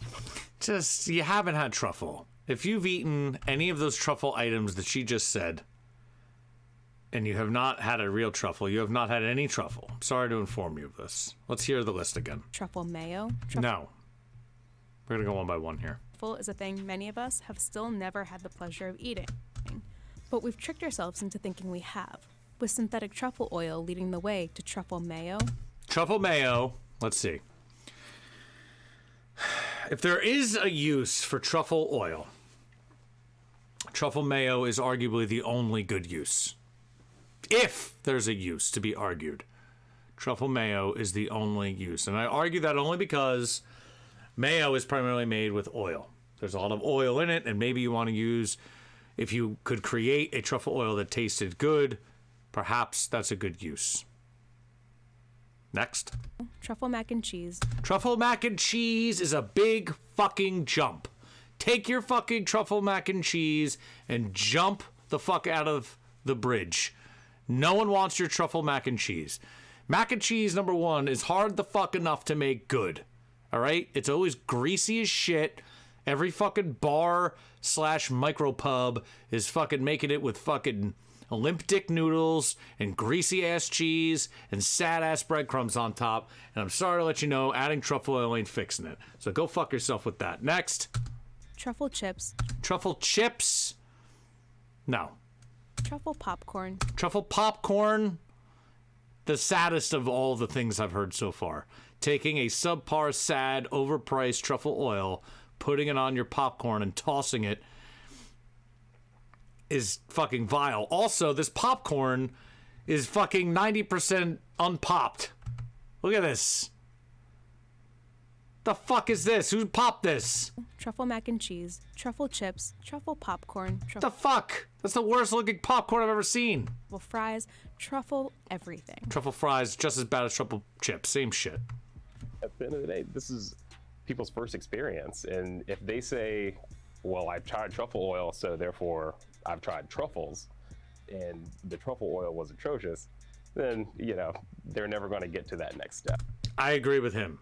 I respect his opinion. As someone, he's someone who fucking runs a fucking truffle company, and he's saying, look, if you fucking try my truffle oil and you don't like it, and you don't want to eat a truffle, you're a fucking idiot.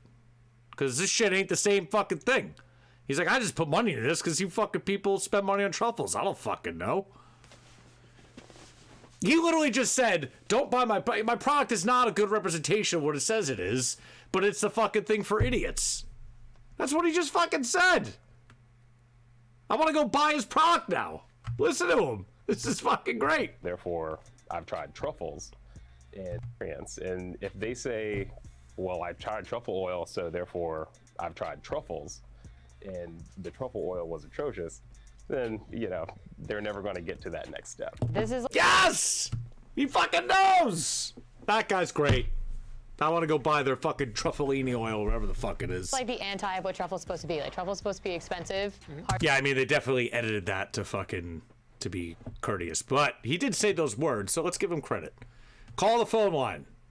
Come on. Make sure it works still. It's down there.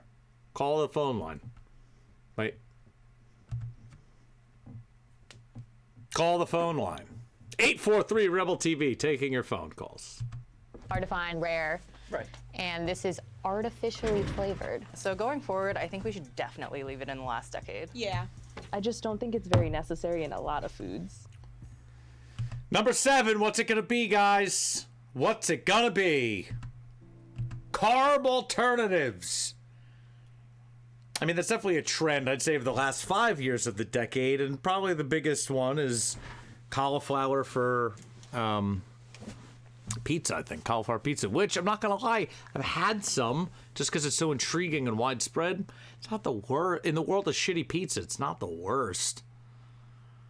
There are some atrocious carb alternatives out there, let's be fair, but in the world of cauliflower pizza, if they bring that up, it's not pizza by any means, but it's a good substitute if you're trying to avoid carbs. That said, I do have probably the best carb alternative for pizza, which does not include cauliflower, and is much easier and tastier, but we'll get into that after.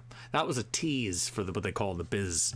In the biz of show, they call what I just did a little tease. I said, I got a little great carb alternative. Here's a little tease. Back to it. Carb alternatives come in a lot of forms, like The fucking zoodles are terrible. Let's see that, though. Look at that. Carb alternatives come in a lot of forms. Yeah, that machine. Ugh. I don't know about that. I don't know how I feel about pepper noodles. They sell that machine legit for the sole purpose of making noodles out of any vegetable. And apparently this guy is putting red pepper in his machine, and he's making red pepper noodles. That seems a veggetti. That's gross. Hello. Hi. All right, let's get back to it. Forms, like lentil pasta or lentil pasta. There's nothing wrong with that. Is this an ad? Is this a fucking ad? Cauliflower pizza crust. Oh, all right. I thought that was like a pop-up. I was gonna get real mad real quick. pasta or Lentil pasta? I mean, I'm not mad at that. They used to make pasta out of all kind of grains. So, truth be told, quinoa pasta, not bizarre. Kamut pasta, not bizarre. Alternative grain pastas is not the most bizarre thing ever in the world of historic food items. Lentil pasta, I don't know. I did have a great, was it brown rice pasta was pretty good? I don't know. Let's see. cauliflower pizza crust. Cauliflower pizza crust, like I said. Look, if you're avoiding carbs, you're trying to fucking live that life and lose some fucking lbs, cauliflower pizza crust is probably going to be your friend. It is full of cheese and calories still, but you're avoiding carbs. So I don't know. If you're the kind of person that just doesn't want to have a fucking carb, good on you, dude. But I'd probably just wait and eat a good pizza, you know, enjoy it more. But if you need that fucking pizza hitter, yeah. I mean, cauliflower.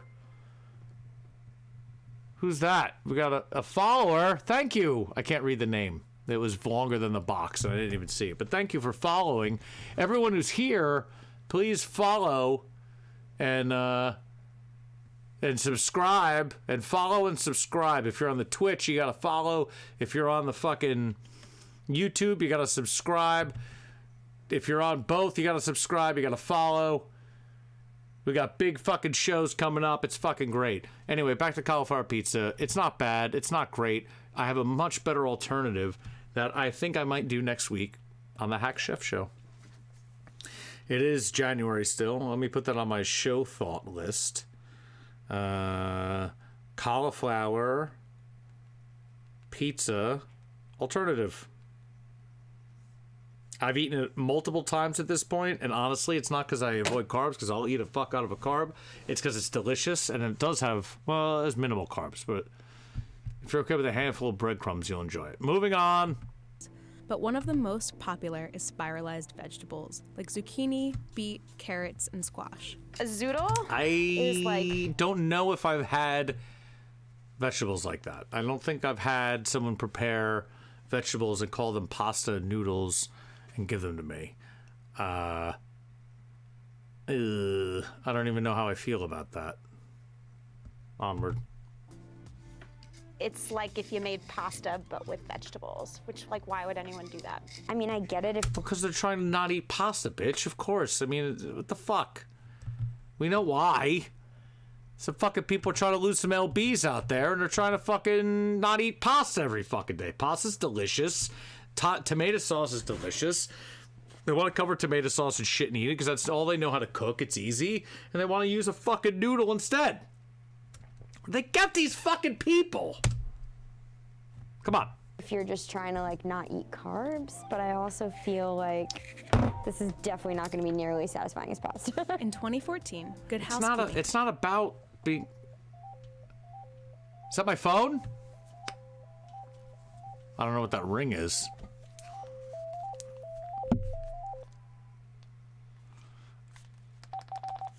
Hello? To accept, press OK. I sent the caller to voicemail. What? Is this a collect fucking call? They hung up. Sorry, for some reason this phone rings fucking... I didn't hear it. We gotta change that ringer. Who just called? Call back, fucko. Alright. Ringer volume. Jack the fuck up. Well, whoever just called, feel free to call again. Don't call... If you call collect, I'm not gonna do that. This isn't my real number anyway. You think that's my fucking real number? Come on, whoever. They were going through like 6 different proxies. I'm not getting your real number. You're not getting my real number. This is all for shits and giggles. Back to the fucking show. Called the Spiralizer, one of the hottest trending items. I should keep a headphone but out. Pasta made from produce really got its legs In case in a fucking hot 2014 call with the blog comes and in. cookbook Inspiralized. The blog is known for kicking off the spiralizing movement, causing home cooks everywhere to replace traditional pasta with twirl-cut vegetables. I bought a zoodler that has not been used ever. Just look like pasta. Would you eat this over pasta?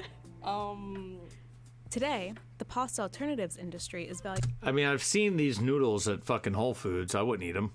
I mean, I'd eat them. I just wouldn't eat them and want pasta. I wouldn't. $250 million. The trend of replacing pasta with like a carrot noodle, or is it? Does she have that other chick who was on the show on her shirt?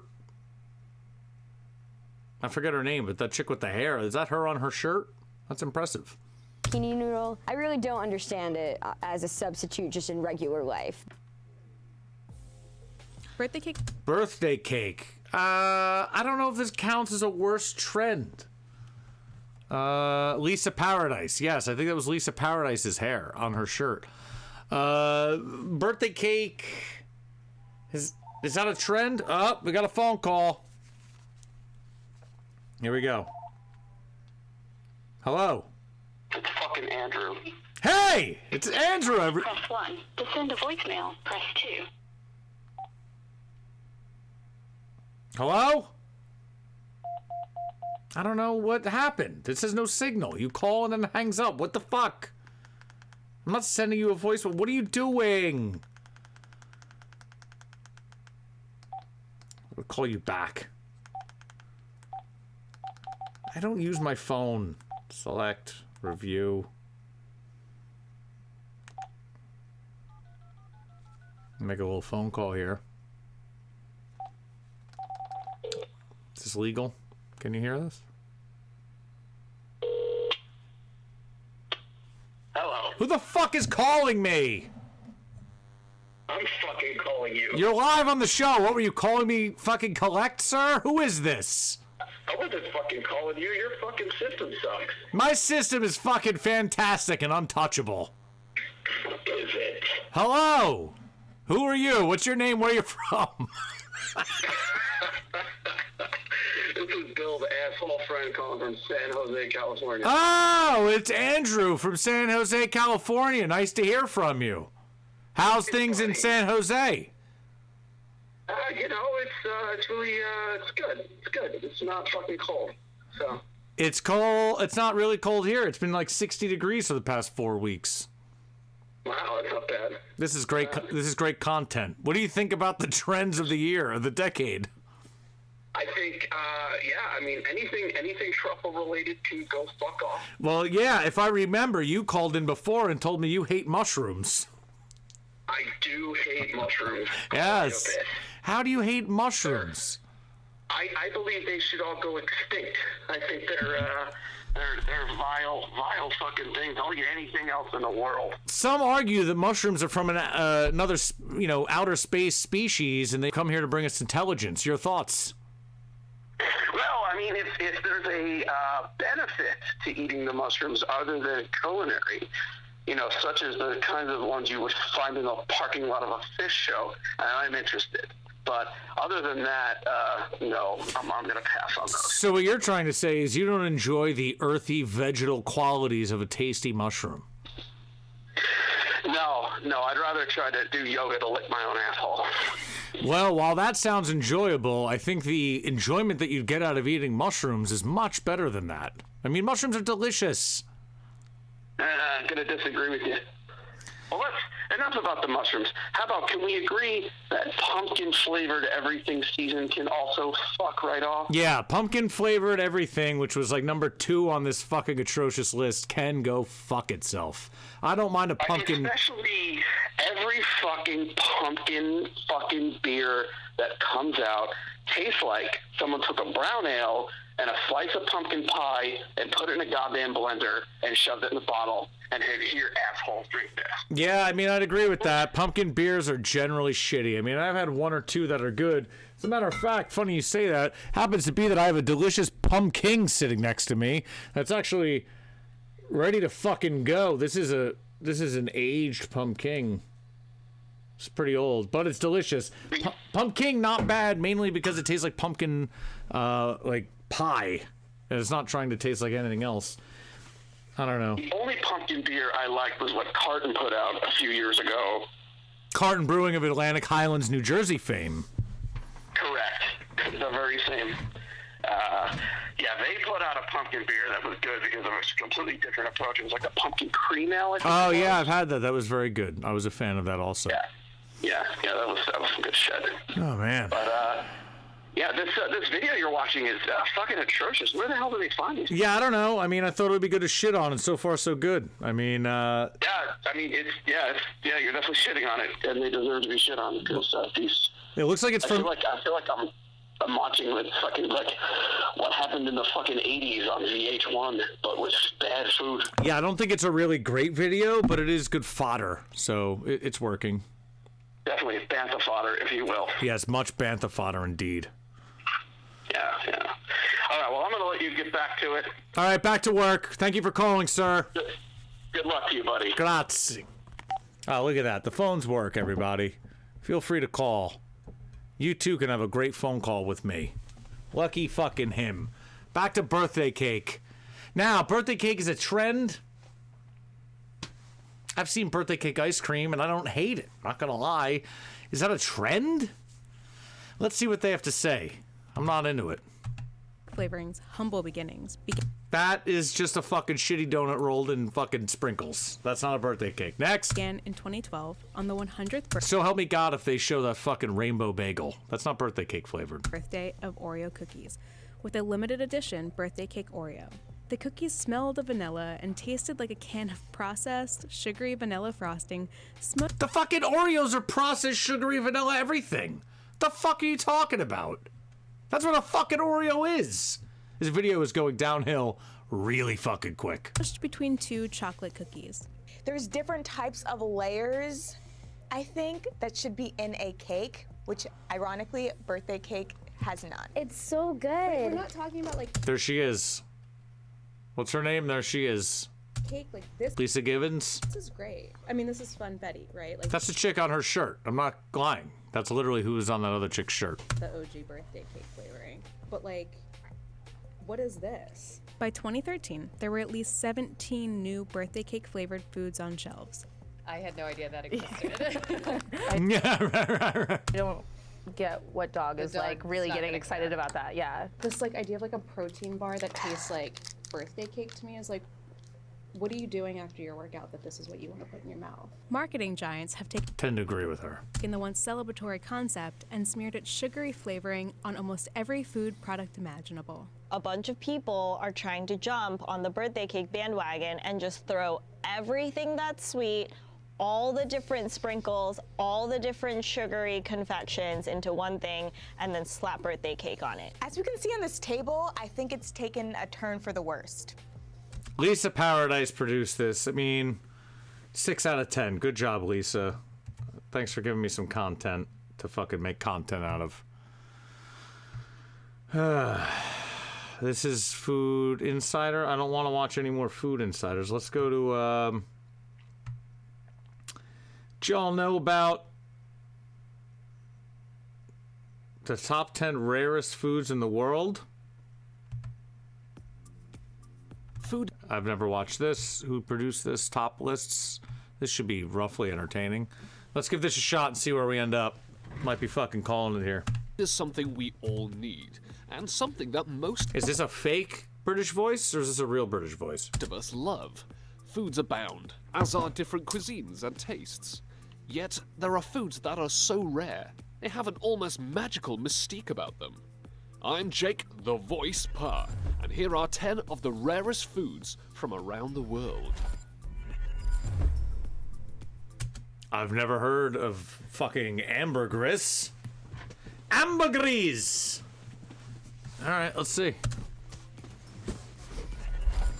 The exotic-sounding ambergris is an excretion from the sperm whale. No. It is formed due to the No. whale being unable to digest the sharp parrot-like beaks of squid, which No. are the staple diet of sperm whales. Big Not grayish squid lumps beak of shit. ambergris can be found floating on the ocean or swept up on beaches. Come Finding on! these lumps is a very difficult thing to do, thanks to its rarity. For centuries, it has been used by the perfume industry as a fixative for... Who the fuck said that? I can't. Fallacious monster. Wow, you know that they make. You're fucking an educated lad, sir. You know that they make perfume out of this. If I had my giveaway going, I'd give away something to you. That's pretty impressive. Good fucking job. That's what you get. A big ol' thumbs up. fine perfumes. The favorite breakfast of King Charles II was scrambled eggs with ambergris. As you can imagine, ambergris is an acquired taste for the most aristocratic people around. Once flaked, the ambergris melts easily in hot butter and is said to infuse the eggs with a distinctive scent and taste. But it's undigested fucking beaks? That's fucking gross. I like the speed of this video. The speed of this video is clutch.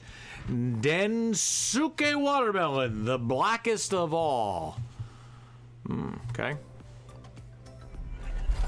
Japanese food is already expensive, but this delicacy takes it a step further. This is a unique watermelon grown only on the island of Hokkaido in Japan.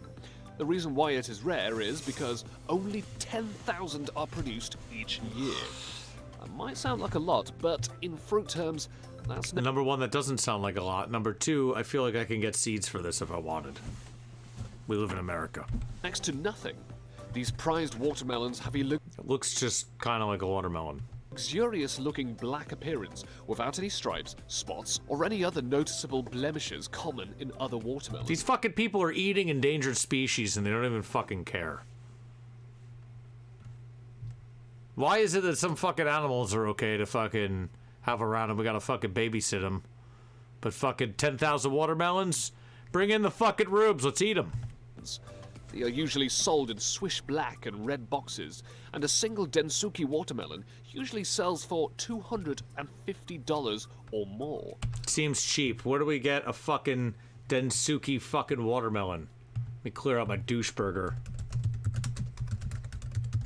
I want the seeds, I'm gonna grow it, and we're gonna give them away. Where do you fucking get them? Amazon, of course. Fucking $4, bruh. Rare Hokkaido black watermelon 10 seed, $61 per fruit. That's extreme and ridiculous.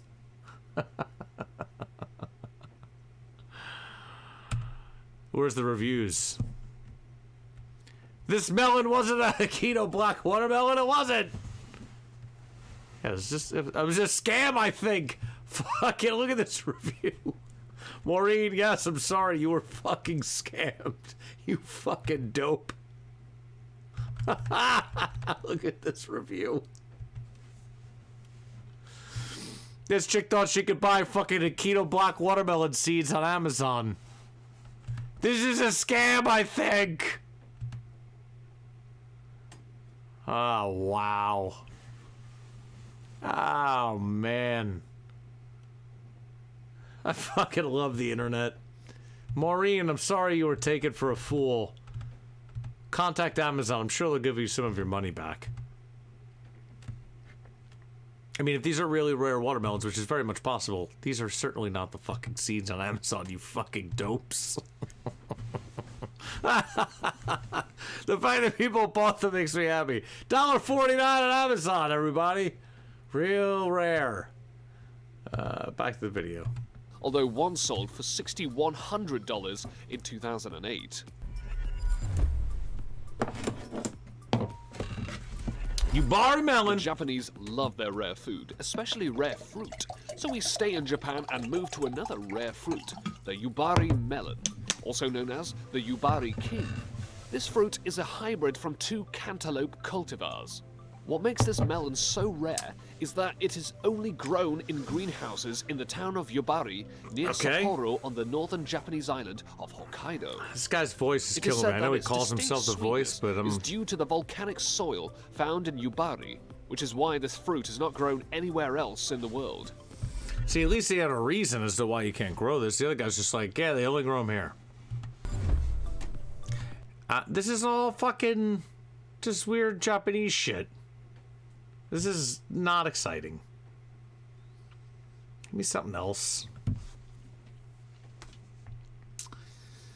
Give me something else. Does anyone have any good videos we can watch? Taking your calls and suggestions live now. 10 weirdest mansions in the world. Not every mansion is a palatial 25-room estate. Some are designed with more eclectic tastes in mind. And while they're still amazingly comfortable places Mansions, to live, here any we go. visitor will likely be more interested in the architecture than the couches and beds. That's Here a are the Batman? 10 most bizarre mansions in the world. Arkup, Miami, Florida. You've heard about rising water levels and melting ice caps, but what can you do about it? You could prepare for a nomadic waterworld lifestyle, but since that involves drinking your own filtered urine, you probably shouldn't. Instead, how about moving into a floating mansion that's powered by the sun? Called Arkup, this giant houseboat is essentially that, a modern-day Noah's Ark designed to protect its inhabitants against the worst and wettest Mother Nature has to offer. It's built on a series of hydraulic pilings that can either dig into the ocean floor or raise the house up above the waves. It's called an anchor, I think. I've never heard of this. I don't know if my brain So can if you handle grew this up right watching- now, to be honest with you. I think this is a bit much, looking at that. Let's get back to something my fucking pea brain can handle. Give me some food. Items. What were we looking at before? What did we see in that fucking list that was remotely interesting? Is there any foods or anyone interested in food? 10 rarest foods, food of the We have taken decade. you through the best No, we did this already. Come on. Give me something not food insider. How to eat sushi the right way. This will be good. Some fucking jabronis don't know how to do it right. We're gonna fucking teach you proper, son. Let's get it going.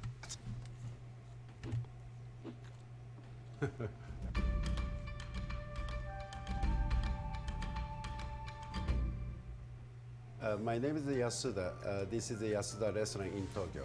Today I'm going to teach you how to eat sushi. Ah, yes! The most important element of sushi is rice, and the rice is the main ingredient. So people talk about the fish, but the fish, this is the second ingredient.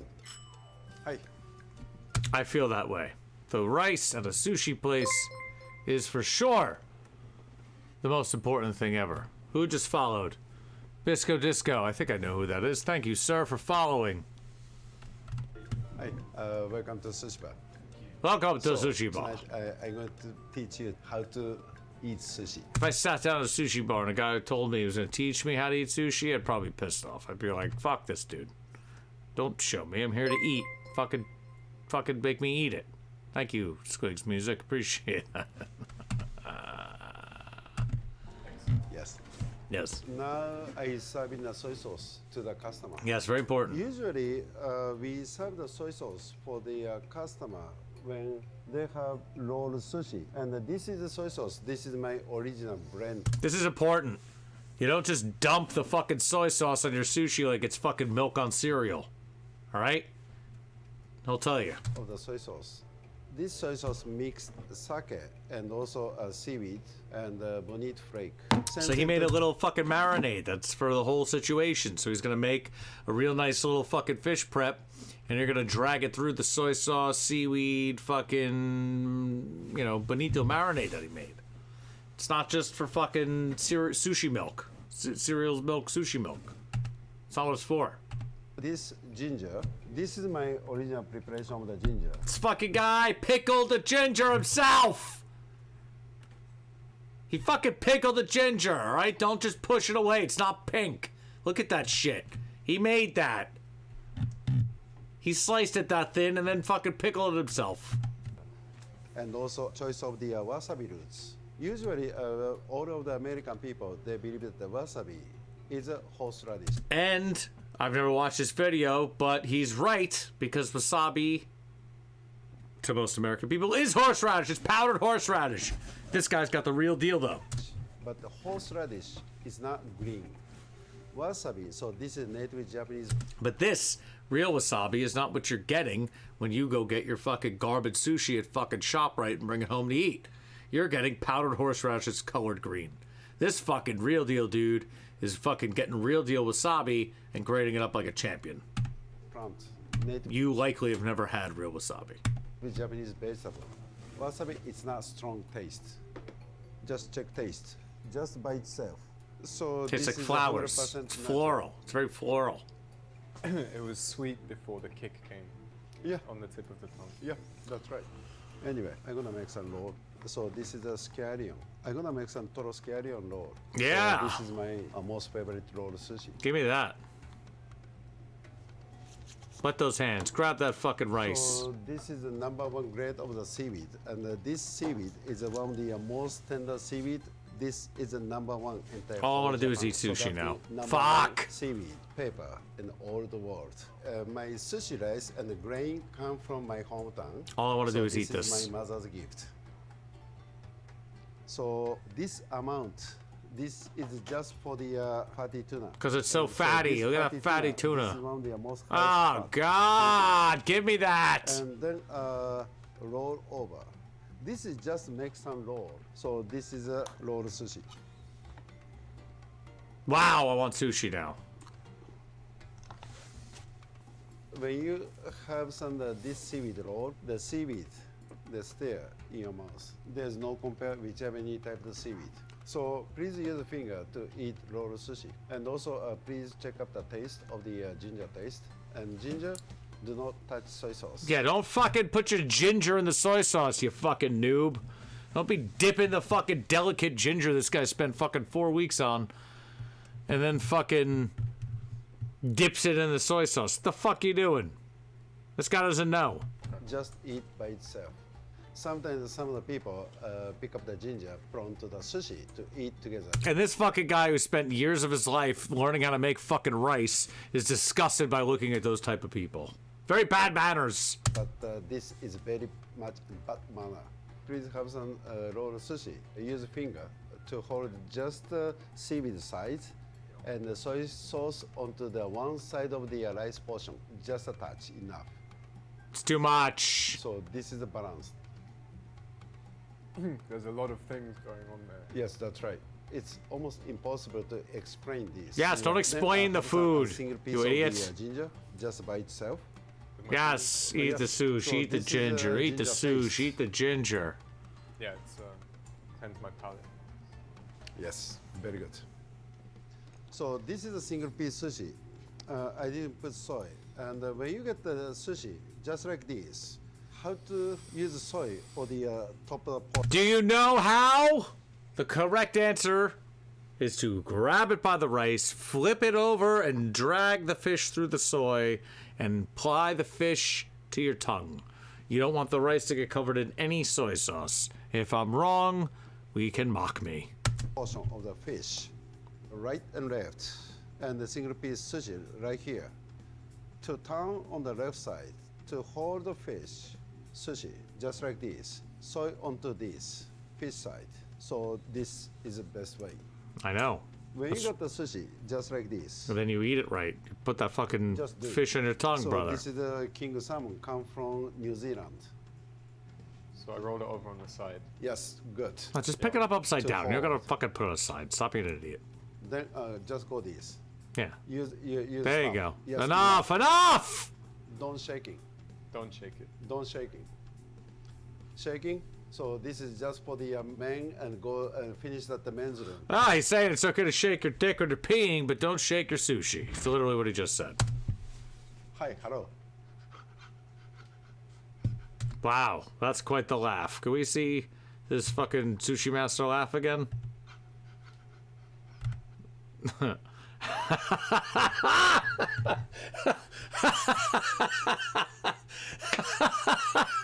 How do I isolate this guy laughing as the animated GIF that plays when fucking people subscribe and give tips and shit? How do you do that? Look at this guy. Hello.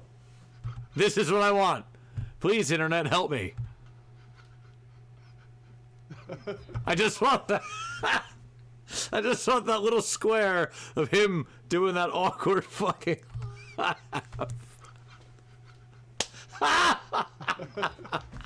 Next piece will be tuna. So this is my otoro.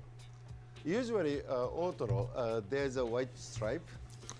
I remove that white stripe. So this is a Whew, that was good. Pure otoro. Oh man. Otoro. So this is almost like 80% fat and looks white. So this is a high fat contents of the tuna meat. So this is the amount of the wasabi.